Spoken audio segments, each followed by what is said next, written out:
Hi everyone, this is FMD Reviews and I'm going to show you guys this really simple and easy pancake recipe. It's also vegan friendly. And here is the recipe. I will put it in the description box. I have the flour, cinnamon, and baking powder here. I did add cinnamon, 1/4 teaspoon of Ceylon cinnamon, which is not in the recipe, but I think it works really well. And for the milk, I used the rest of this almond cashew Trader Joe's milk and this macadamia milk. And I added the 1 tablespoon of apple cider vinegar, so it did curdle already, which is perfect. I also added the 1 tablespoon of sugar to dissolve it. And then the oils that I'm using are this refined avocado oil from Sam's Club. It's supposed to be for cooking and baking. And then I'm going to add 1 super ripe mashed banana and some crushed walnuts. So I've mixed all the ingredients here together. I'm gonna let it sit for 5 minutes. Hey guys, so it's been about 5 minutes and I'm also gonna be testing using my stainless steel pan with low oil. So I believe the way you're supposed to do it is you get some water, throw it on the pan, and see how it's beating up. That's good. Once that happens, I believe you turn the heat on low. Let it cool down, and then I think that's when you put the oil. Maybe wait a little bit longer. Put the oil, and then I'm going to spread it around just a little bit.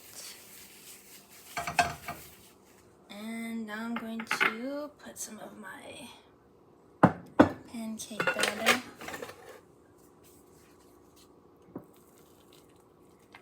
We'll do a test pancake.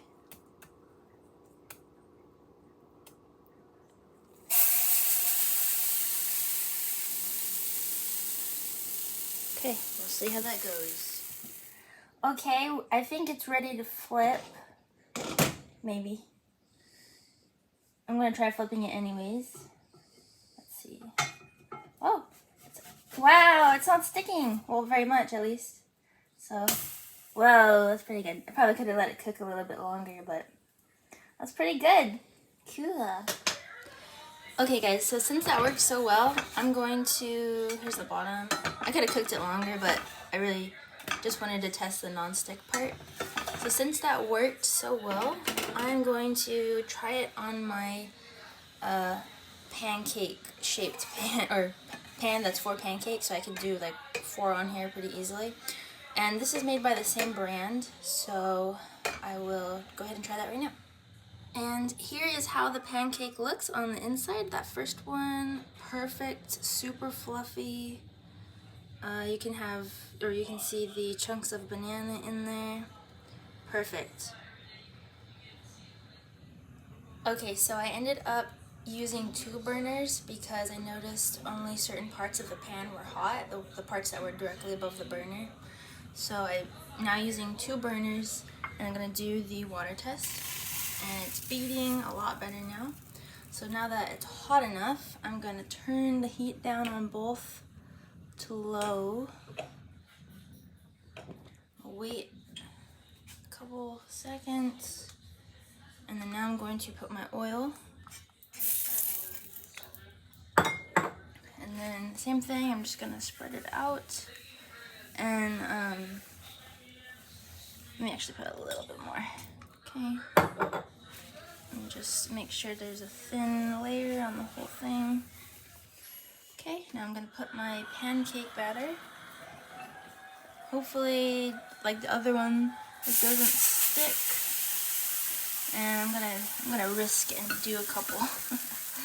Take a little risk. And okay, we'll do 2, 1 on each side, and we'll see how it goes. Okay guys, so I already flipped one of them, and I ended up adding 2 more pancakes, but these 2 have been on there the longest. So I flipped one and it was successful, so I'm just going to show you how the other one looks. And again, it does stick just a tad, but it's very doable. So, and you saw I did very light oil. I sprayed it and then I pretty much absorbed most of it when I was spreading it around with the paper towel. So awesome, 360 cookware, stainless steel. As long as you do it the right way, where you put it on high heat, you bead the water, and then you turn it down and then add your oil and your food. Awesome, super non-stick or low oil friendly. Okay guys, so in total I made 6 pancakes with that batch, 6 normalish sized pancakes. I guess they're not huge, but for us they're normal. And yeah, so I made 6, but again one of them was a tester. So I'm gonna go ahead and plate them up now. Okay guys, so here are the finished, healthier, simple banana walnut pancakes. And again, I did mash 1 super ripe banana and mix it into the batter, and I did mix in some pretty well crushed walnuts, so that's why they are looking a bit rustic. And also I did add the 1/4 teaspoon of Ceylon cinnamon. So I hope you guys have a great day, and thanks.